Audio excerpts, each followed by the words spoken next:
ओम नमः शिवाय. श्री सद्गुरुनाथ महाराज की जय.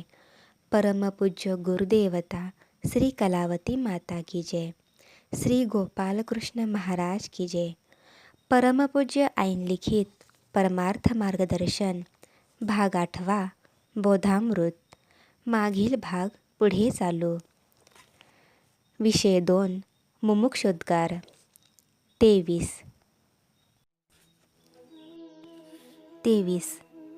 हे भक्त हृदय कमलभृंगा, आई जशी लेकरांना खेळणी देऊन आपण कौतुकाने त्यांचा खेळ पाहत राहते आणि ती सारखी खेळू लागली म्हणजे रागाचा आव आणून आता तुझे खेळणे पुरे कर, शाळेकडे लक्ष दे, अभ्यास नीट कर असे जसे सांगते त्याप्रमाणे तू आधी मला संसाररूपी खेळ खेळण्यास सांगितलेस आणि काही दिवस कौतुकाने माझा खेळ पाहतही राहिलास.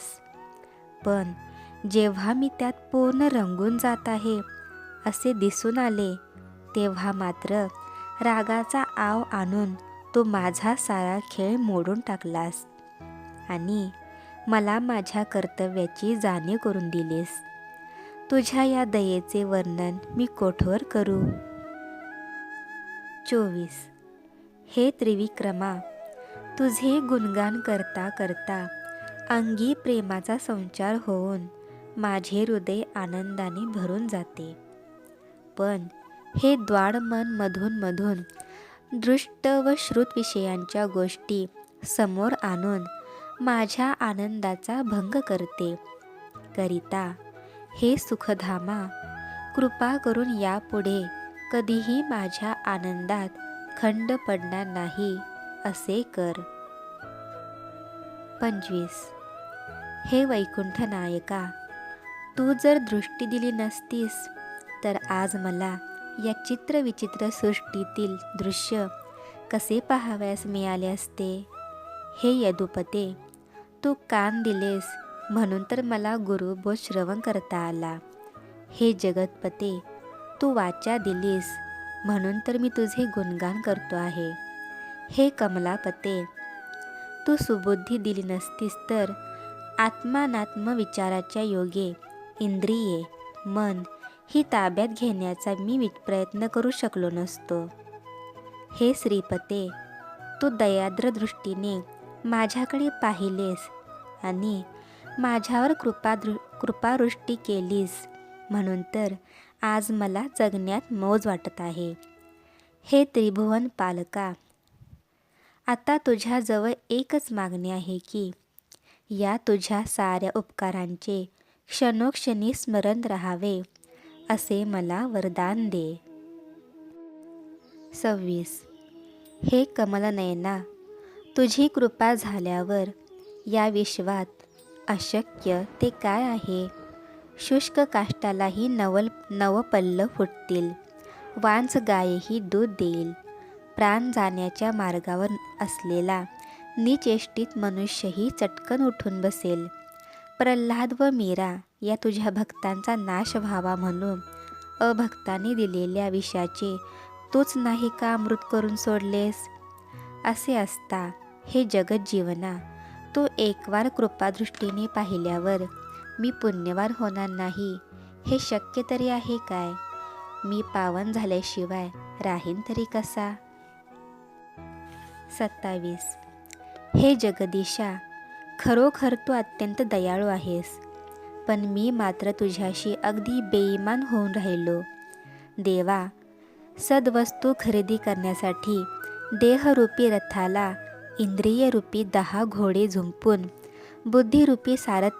बुद्धिरूपी सारथ्याच्या हातात मनरूपी लगाम देऊन तू मला विश्व बाजारात पाठविलेस. पण रथ विश्व बाजाराकडे वळतो ना वळतो तोच मी कोण, कोठून निघालो, कोठे चाललो आहे व कोणत्या कामासाठी जात आहे हे साफ विसरून जाऊन आहार, निद्रा, भय व मैथून या 4 गोष्टीतच मी पूर्ण गुरफटून गेलो. माझ्याकडून घोड्यांना विषयरूपी चारा घालणे प्रमाणाबाहेर झाल्याने घोडे अनावर होऊन सैरावैरा धावू लागले. तेने करून मला रथात बसलेल्या जागी वरचेवर धक्के बसून अतिशय दुःख होऊ लागले. विचारशक्ती नष्ट झाली. त्यामुळे दुःखाचे मूळ काय ते शोधता येईना. तसेच खरेदी करण्याची वस्तू कोणती याचा विसर पडल्यामुळे दिसेल ती वस्तू गोळा करीत मी स्वच्छंदपणे गल्लोगल्ली रथ फिरत राहिलो.